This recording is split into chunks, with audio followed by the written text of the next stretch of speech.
श्री शिवाय नमस्तुभ्यम, हर हर महादेव, जय महाकाल। कैसे हैं आप सभी लोग? देखिए, आप सभी को पता है कि इस साल 2026 में 1 फरवरी के दिन पड़ रही है रवि पुष्य योग की पूर्णिमा तिथि का महासंयोग। और पूज्य गुरुजी ने कहा था कि पुष्य योग की जो पूर्णिमा बनती है, ये न सिर्फ आपके बड़े से बड़े जीवन के दुख, जीवन के कष्टों को खत्म करने वाली होती है, बड़ी से बड़ी बीमारियों का नाश करने वाली होती है। आप जिस कामना से किसी उपाय को करते हो, आपकी वो समस्त मनोकामनाएं इस पूर्णिमा के दिन जरूर पूरी होती है।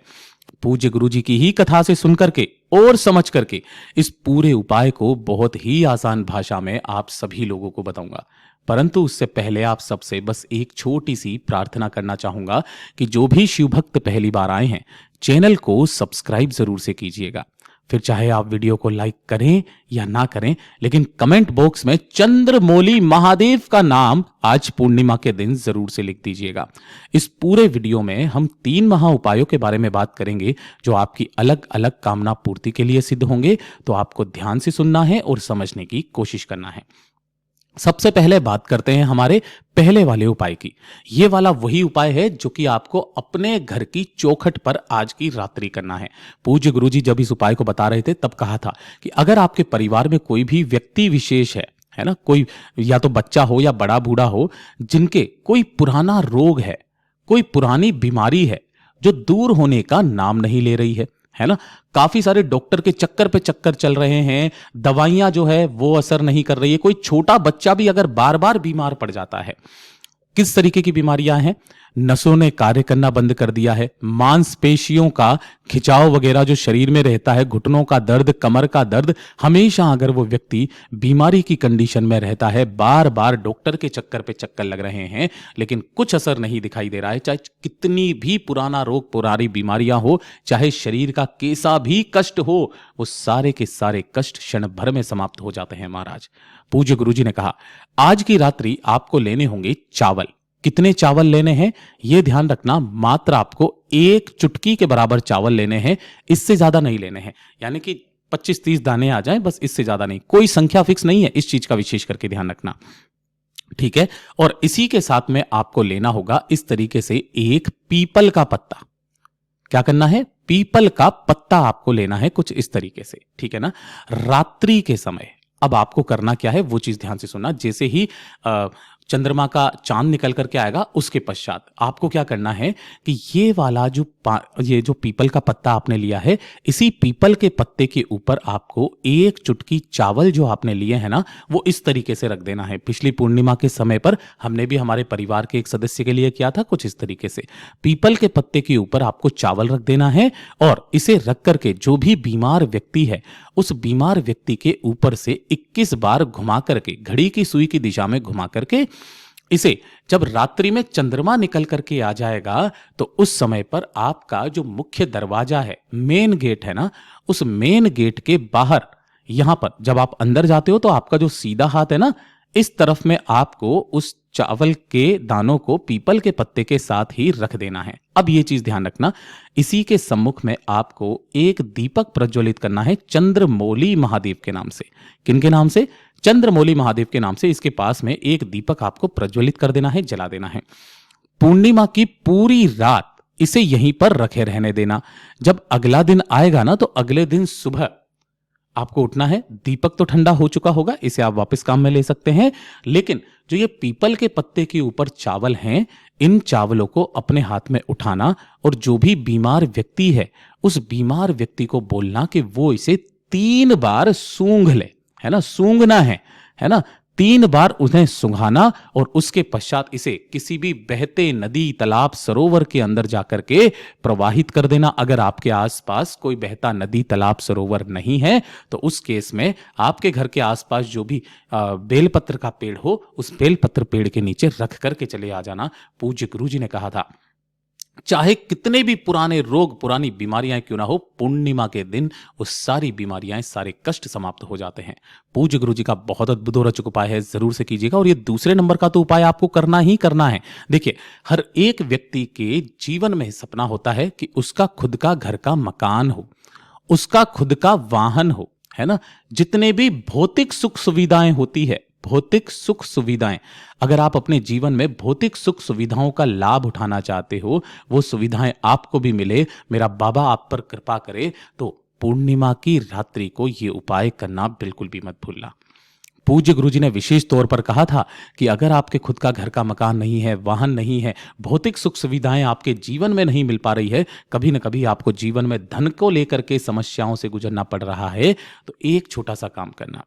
अगर आपके पास में कोई सा भी एक चांदी का बर्तन हो, ध्यान रखना किसका, चांदी का बर्तन, चाहे छोटा सा कटोरी हो, गिलास हो, कुछ भी हो।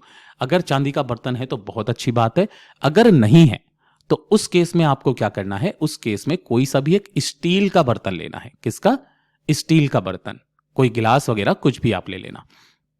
उसको आपको पूरा भरना होगा, किससे, दूध से। अब ये जो दूध होना चाहिए, ये किसका होना चाहिए, गाय का। और कैसा होना चाहिए, कच्चा दूध, जिसे एक भी बार गर्म ना किया गया हो, इस चीज का विशेष करके ध्यान रखना।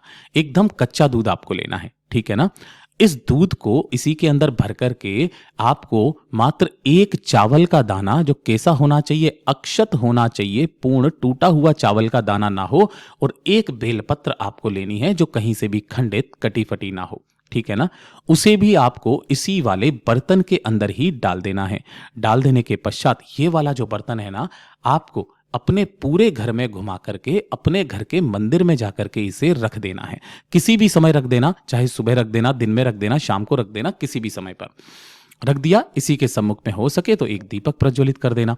फिर जब रात्रि का समय आएगा, रात्रि का कौन सा समय, जब चंद्रमा निकल करके आ जाएगा, पूर्णिमा का चंद्रमा, ठीक है ना, जब ये निकल करके आ जाए, तब आपको इस वाले कलश को यहां से उठाना है। और चाहे दीपक जल रहा है, कोई दिक्कत नहीं है, आप इसे उठा लेना और उठा करके आपको लेकर के जाना होगा अपने घर की छत पर, जहां से चंद्रमा निकल करके आ रहे हैं। और अपने दोनों हाथों से आपको क्या करना है, चंद्रमौली महादेव के नाम से या चंद्रेश्वर महादेव के नाम से, यहां लिख देता हूं मैं, चंद्रमौली या फिर चंद्रेश्वर महादेव के नाम से आपको इस संपूर्ण दूध से चंद्रमा को अर्घ देना है। लेकिन उससे पहले आपको अपना नाम बोलना है, फिर अपना गोत्र बोलना है, जिस तिथि को कर रहे हो उस तिथि को बोलना है, और फिर अपनी कामना कह करके दूध से जो भी व्यक्ति चंद्रमा को अर्घ देता है महाराज, उसके जीवन में कभी भी भौतिक सुख सुविधाओं की कमी नहीं रहती है। पूज्य गुरु जी का बहुत अद्भुत और अचूक उपाय है, जरूर से कीजिएगा। और अब बात करते हैं हमारे तीसरे वाले उपाय की, जो कि सबसे अचूक उपाय है। जीवन में धन नहीं आ रहा, पैसा नहीं आ रहा है, कर्ज में डूबते चले जा रहे हो, कोई लोन लिया हुआ है चुकता नहीं हो रहा है, दुकान व्यापार फैक्ट्री कुछ भी नहीं चल रही है, सब कुछ घाटे में जा रहा है, अनावश्यक खर्चे इतने ज्यादा बढ़ चुके हैं परिवार में कि पैसा बिल्कुल बचता ही नहीं है। बहुत ज्यादा धन को लेकर के जब आपके जीवन में समस्याएं बनने लगे, तब पूज्य गुरुजी ने कहा 5 कमलगट्टे लेना है। कितने? 5 कमलगट्टे आपको लेना है, जो कि माता लक्ष्मी जी को बहुत अधिक प्रिय हैं। और इसी के साथ में आपको लेना है मात्र एक बेलपत्र, जो कहीं से भी खंडित कटा फिटा ना हो। पूज्य गुरुजी ने कहा था नीचे की डंडी को आपको तोड़ना नहीं है, क्योंकि ये गणमान्यों का स्थान होता है। 5 कमलगट्टे, एक बेलपत्र आपको लेना है, और नहीं मिलता है महादेव की शिवलिंग से उठा लेना, धोकर के काम में ले लेना। और 1 लोटा शुद्ध जल जो आप लोगे अपने घर का, उसी के अंदर आपको एक बेलपत्र डाल देना है, और जो 5 कमलगट्टे लिए हैं वो भी आपको इसी वाले कलश के अंदर ही डाल देना है। अब ये वाला जो जल है, आप चाहे घर से तैयार करके लेकर के चले जाओ, या फिर सभी सामग्री को लेकर के भी आप लेकर के जा सकते हो महादेव के मंदिर शिवलिंग के पास में। कब करना है ये कोशिश करना, पूर्णिमा की रात्रि के समय, शाम के समय के बाद में करें। जैसे ही आप यहां पर पहुंचोगे, शिवलिंग के पीछे की तरफ में आपको आसन लगा करके बैठना है, जिससे आपका मुख उत्तर दिशा की तरफ में हो जाएगा। जो पूजा पाठ अर्चना आपको करनी है, जैसे आप हमेशा करते हो, बिल्कुल वैसे ही करना। यहां पर बैठ करके 2 मिनट कलश को अपने सम्मुख में रख करके 7 बार आपको किन महादेव का नाम का स्मरण करना है? चंद्रमौली महादेव के नाम से। चंद्रमौली महादेव का आपको 7 बार स्मरण करके इस कलश को अपने दोनों हाथों में पकड़ना है। सबसे पहले आपको अपना नाम बोलना है, फिर अपना गोत्र बोलना है, जिस तिथि को कर रहे हो उस तिथि को बोलना है, और उसके पश्चात जीवन में आ रही धन की जो भी समस्याएं हैं, उन सभी समस्याओं को खत्म करने की कामना करके इस संपूर्ण जल से इस महादेव की शिवलिंग के ठीक शीर्ष पर समर्पित कर देना। इसी जल से अभिषेक कर देना। जो भी जल जलाधारी से बहकर नीचे की तरफ आकर के गिरे, अपने दाहिने हाथ में उस जल को रोकना और अपने ऊपर छींट लेना। महाराज पूज्य गुरु जी का अकेला ये एक ऐसा उपाय है जो पूर्णिमा के दिन चंद्रमौली महादेव के नाम से किया जाता है। चाहे किसी भी समय कर सकते हो। जब आप इस उपाय को करके आए तो शिवालय की चौखट पर हो सके तो एक गोल बाती का दीपक चंद्रमौली महादेव के नाम से जरूर जला करके आइएगा। आपके जीवन में महाराज कभी धन की कमी नहीं आएगी। पूज्य गुरु जी के सभी उपाय बहुत ही ज्यादा खास और अद्भुत है, जरूर कीजिएगा। वीडियो पसंद आए तो लाइक करना, चैनल को सब्सक्राइब जरूर कीजिएगा।